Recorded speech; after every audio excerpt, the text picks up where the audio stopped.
जो भरा नहीं है भावों से, जिसमें बहती रसधार नहीं, वह हृदय नहीं, वह पत्थर है जिसमें स्वदेश का प्यार नहीं। नमस्कार साथियों, मैं नीरज पांडे, आप देख रहे हैं YouTube channel Neeraj with math GS. आज मैं चर्चा करने वाला हूं पर्यावरण। देखिए मित्रों, पर्यावरण का आशय क्या होता है आप सभी जानते हैं। मैं आपको पढ़ाने नहीं आया हूं, मैं आपको सिखाने नहीं आया हूं, मैं सिर्फ एक स्मरण करवाने मात्र आया हूं। मेरा उद्देश्य है कि मैं भी अपने दिल की बातें आप तक लेके आऊं और आपके मन में और आपके विचारों से मेरा विचार मिले और जो मैं सोचता हूं वो और आगे उसकी कड़ी आगे बढ़े, उसका चयन आगे बढ़ता रहे। देखिए मित्रों, सभी जानते हैं कि पर्यावरण का मतलब ही क्या होता है, परिधन आवरण। ये दो शब्दों से मिलकर के बने हुए हैं। तो परि का आशय क्या होता है, जो चारों तरफ से, परि का मतलब चारों ओर से, आवरण का मतलब क्या होता है, कह सकते हैं कि जो घेरे रहे। आवरण का आशय जो घेरे रहे उसको आवरण कहते हैं। कह सकते हैं एक पर्दा, एक कपड़े को हम आवरण मानते हैं। जैसे हमारा आवरण हमारा कपड़ा होता है तो वो आवरण हो गया। तो जिस जिस प्रकार से किसी गाड़ी को चारों तरफ से ढक देते हैं, उसका कवर होता है, वो आवरण हो जाएगा, खोल जिसको कहते हैं।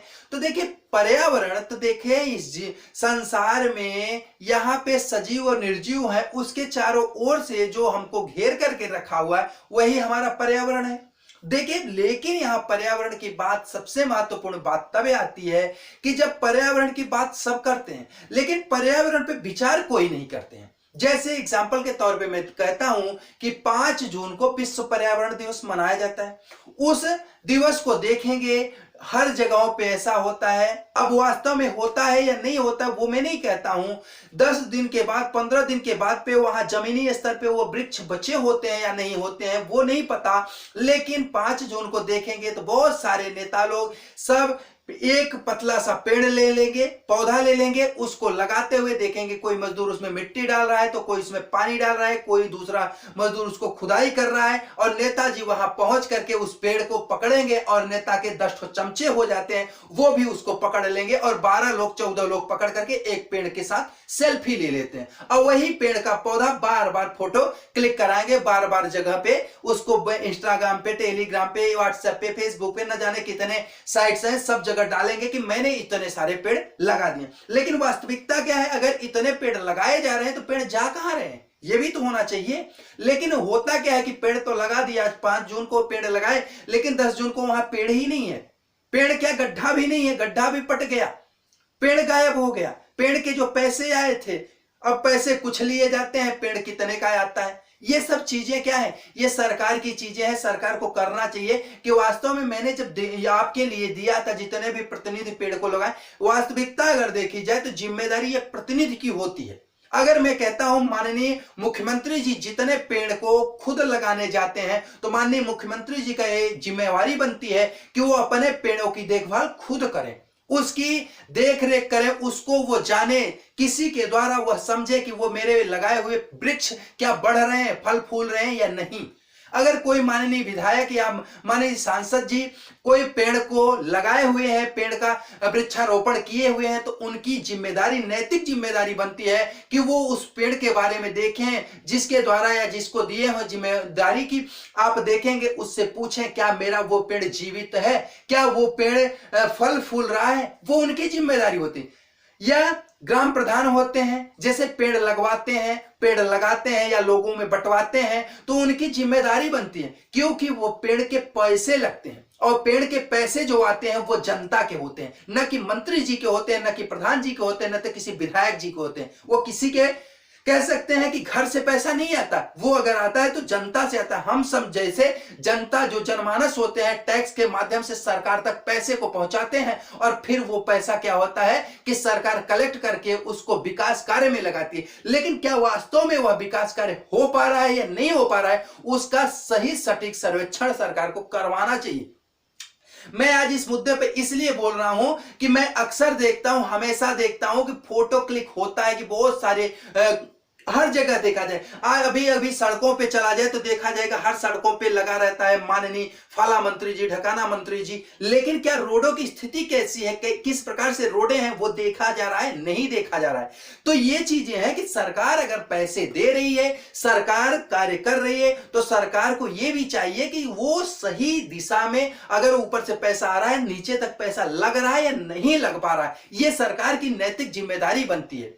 और ये चीज अगर सरकार नहीं करेगी तो कहीं ना कहीं वो उसका जो उद्देश्य है, जो सरकार के चीफ मिनिस्टर या प्राइम मिनिस्टर या चेयरपर्सन जो भी होते हैं, वो सोच रहे हैं देश को हम आगे लेके जाएंगे, लेकिन ये जो बीच वाले चमचे हैं वो सब खा जा रहे हैं। इसको सरकार को ध्यान देकर के देखना चाहिए, क्या वास्तविकता मेरा ये कार्य हो रहा है। जैसे मैं एक यहां चर्चा कर देता हूं, कल मैं एक जगह जा रहा था, रास्ते में वहां लिखा था कोई गोवंश के लिए बाड़ा बना हुआ था। उस गोवंश के बाड़े में सिर्फ पोल दिख रहे हैं, एक भी दीवार नहीं है। वहां टीन शेड छाया हुआ था, लेकिन उसमें से 5-10 टीन शेड दिख रहे हैं, सब उड़े पिड़े हुए। वहां पानी पीने के लिए या भूसा डालने के लिए चन्नी बनी हुई, वो भी टूटी फूटी हुई, एक भी गाय, एक भी मवेशी वहां नहीं दिख रहे हैं। तो ये क्या है? सरकार उसके लिए 1 लाख, 2 लाख, 4 लाख रुपए तो सैंक्शन की होगी ना, कि वहां गोवंश के लिए बाड़ा बनाया जाएगा, वहां गाय और बैल रखे जाएंगे, मवेशी रखे जाएंगे, उनके लिए भूसा, पुआल वगैरह की व्यवस्था की जाएगी। लेकिन क्या वहां पे है? अगर ऐसी व्यवस्थाएं नहीं है तो सरकार की नैतिक जिम्मेदारी बनती है कि नहीं बनती है? उसको सरकार को चाहिए कि नहीं चाहिए कि अगर हमने पैसा दिया है और जनता का ही पैसा है, क्योंकि जैसे मंत्री जी भी अगर कुछ चीज खरीदते हैं तो उसके लिए माचिस खरीदते होंगे, क्योंकि माचिस सबकी जरूरत है, माचिस खरीदते होंगे, उसमें टैक्स देते होंगे, तो मंत्री जी भी तो टैक्स दिए, तो हम भी टैक्स दिए, जितने भी जनमानस है सब लोग टैक्स दे रहे हैं, वही पैसा कलेक्ट होकर के सरकार के पास जाता है और सरकार विकास कार्यों में दे रहे हैं। क्या वह वास्तव में विकास कार्य हो पा रहा है या नहीं हो पा रहा है, उसको सरकार को देखना चाहिए या नहीं देखना चाहिए। मित्रों, मैं आप सभी से कहता हूं, मैं आप सब की वजह से, मैं आप सबके पक्ष से ये बात कह रहा हूं और आप सब लोग मेरा समर्थन करें। अगर मेरे में कोई कमी दिख रही तो आप मेरा विरोध भी कर सकते हैं, ऐसा नहीं कि सिर्फ मेरा समर्थन करें। अगर मेरे बातों में दम है तो आप मेरे वीडियो को ज्यादा से ज्यादा शेयर करें, इसको और दूर तक लेके जाएं, क्योंकि देश में जिस प्रकार से स्थिति चली आ रही है, जिस प्रकार से प्रधान जी हो गए, मंत्री जी हो गए, विधायक जी हो गए, ले लेके पैसे रिश्वत खा खा करके मोटे हो रहे हैं, अपने घर को बनवा रहे हैं, अपने बिल्डिंगों को बनवा रहे हैं, लेकिन देख रहे हैं देश की स्थिति क्या जा रही है और गांव में जो चीजों के लिए पैसा रहा है क्या वह हो रहा है या नहीं हो रहा है। मैं पर्यावरण की बात कर रहा हूं। पर्यावरण में मैं ये देखता हूं कि जैसे वृक्षों को लगाया गया, क्या वो वृक्ष बचे हुए हैं? नहीं, हर साल वही वृक्ष लगाए जाते हैं, वही जगह पे वृक्ष लगाए जा रहे हैं, वही जगह पे वृक्ष लगाए, नहीं हो रहा है। लगभग मैं अगर मानता हूं, जैसे मेरे गांव में भी बहुत सारे हर साल पेड़ लगाए जाते हैं, लेकिन मुझे नहीं लगता कि 2% भी पेड़ वो क्या होते हैं पिछले वर्ष के आज अभी जीवित हैं। ऐसा नहीं होता। क्यों नहीं होता? उसकी जिम्मेदारी किसकी है? जितने किसान वर्ग हैं, ग्रामीण किसान वर्ग जो है, वो खुद से जितने वृक्ष लगा देते हैं, पेड़ लगा देते हैं, उसकी खुद की रखवाली वो खुद करते हैं और वो उस पेड़ को बड़ा कर लेते हैं। लेकिन प्रधान जी लोग उसके लिए पैसा लेते हैं, गांव में तालाब पे पौधे लगवाएंगे, उसके लिए पैसा लेते हैं, उसके लिए मजदूर सरकार देती है, उसके लिए उनको सारी व्यवस्थाएं दी है, लेकिन वो पेड़ कहां गए? 5 साल प्रधान जी ने किया क्या? उस चीज की सर्वेक्षण होनी चाहिए, नहीं होनी चाहिए।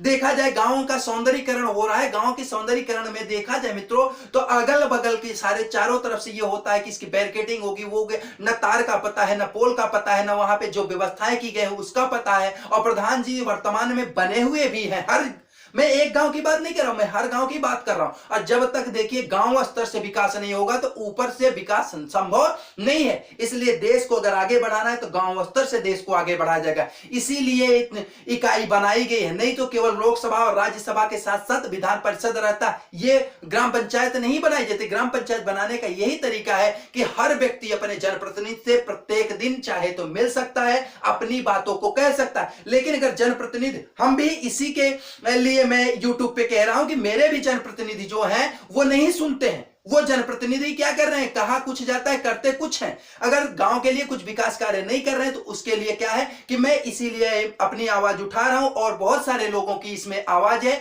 वो मैं आगे कर रहा हूं। आप लोग और सपोर्ट करें और ये बात आगे तक जाए, माननीय मुख्यमंत्री जी के पास तक जाए। जो योगी जी इतना बेहतरीन कार्य करते हैं, इतना उनका बेहतरीन सोच है, लेकिन उनके जो अधीनस्थ कर्मचारी हैं या उनके मंत्री जी लोग हैं, उनके विधायक जी लोग हैं, वो क्या कर रहे हैं? कम से कम ये बातें बातें उन तक तो जाए, योगी जी को पता तो चले कि हमारे मंत्री विधायक कितने बेहतर हैं, हमारे जो ग्राम प्रतिनिधि हैं वो कितने बेहतर हैं, कितना पैसा मेरे खाते से वहां जा रहा है, कितना वो खा करके कितने में काम करा रहा है। ये कम से कम योगी जी के पास बातें तो जानी चाहिए। कम से कम एक जो बेहतरीन सीएम हम लोगों को मिले हैं तो वो बेहतरीन चाहते हैं तो बेहतरीन होना भी तो चाहिए। हर प्रकार से उनका कार्य सराहनीय है, लेकिन वो क्या गांव तक आ पा रहा है, उनका उद्देश्य पूर्ति हो पा रही है, नहीं हो पा रही है, और नहीं हो पा रही तो ये उन तक सूचना जानी चाहिए और वो इस पर कड़ी और दंडात्मक कार्रवाई करें कि अगर पैसा गया तो गया कहां।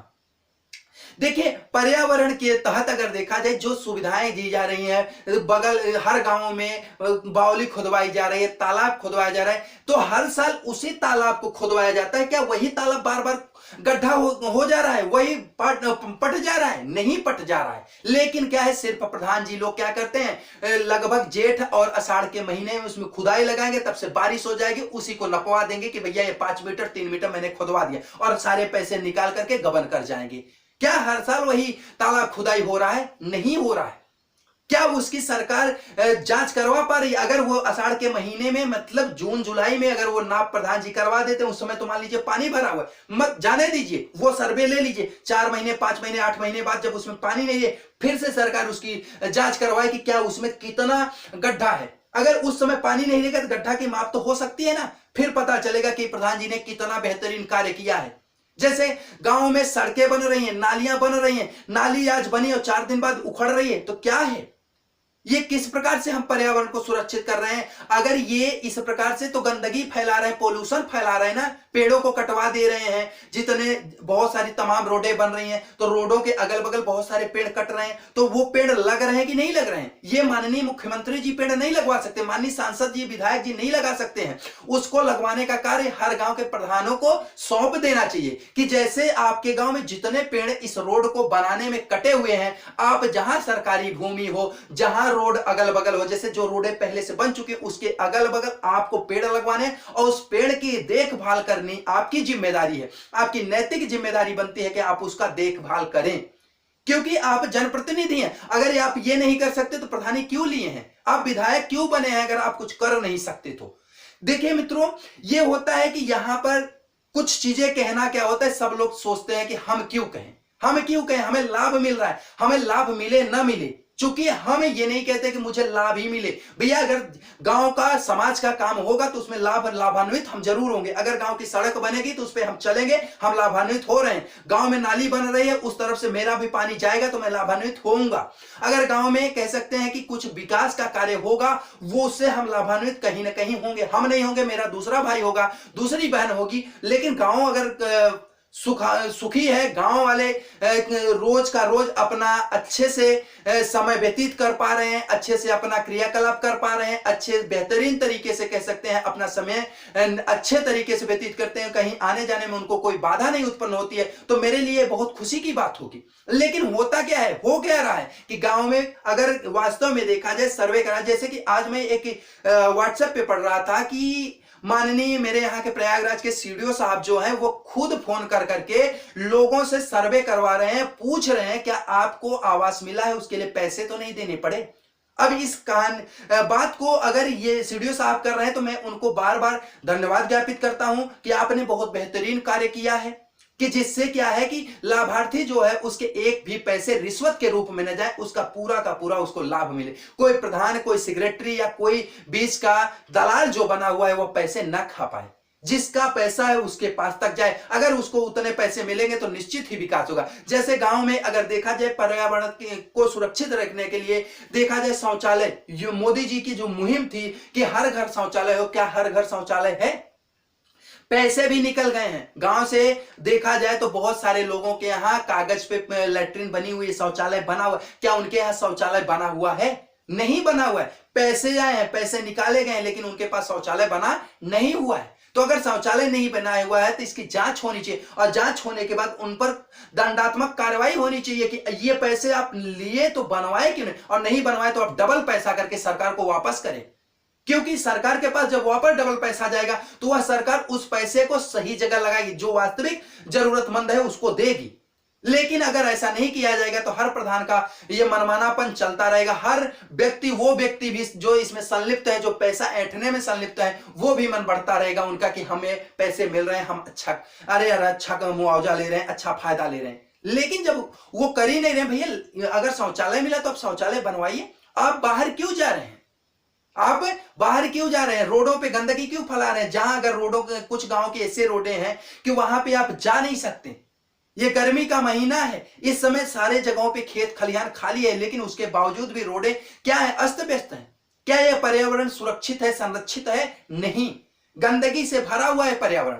तो देखिए, हमें अकेले नहीं, हम अकेले नहीं कर सकते, लेकिन अगर हमारे 10 सपोर्टर होंगे, 10 लोग और होंगे, तो हम सभी मुहिम अगर ये छेड़ेंगे तो क्या होगा कि हर जगह पहले तो हमें पर्यावरण बचाने के लिए ऑक्सीजन सबसे पहले जरूरी क्या है? जीवन।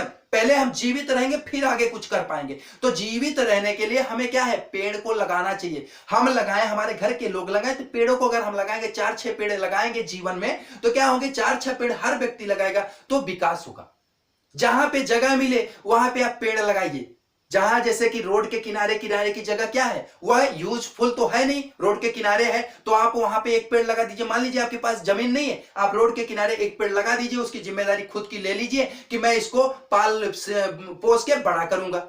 तो इससे भी तो देश का भला होगा। ऑक्सीजन आप दे रहे हैं, उससे जरूरी नहीं ऑक्सीजन केवल आपको मिलेगी, लेकिन और लोगों को मिलेगी। ऐसे ऐसे अगर मुहिम छेड़ेंगे हम, तो गांव का विकास होगा, देश का विकास होगा। और दूसरी बात, जैसे जितने जगहों पे रोड बन रही है वहां पेड़ कट रहे हैं, तो नैतिक जिम्मेदारी प्रतिनिधि की भी बनती है, लेकिन हमारी भी बनती है कि हम पेड़ों को और आगे लगाएं।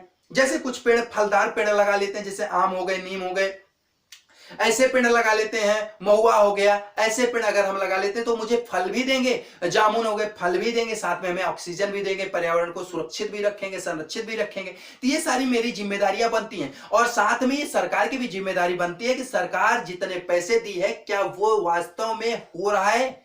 ये नहीं, देखिए सिर्फ चाटुकारिता से काम नहीं चलेगा।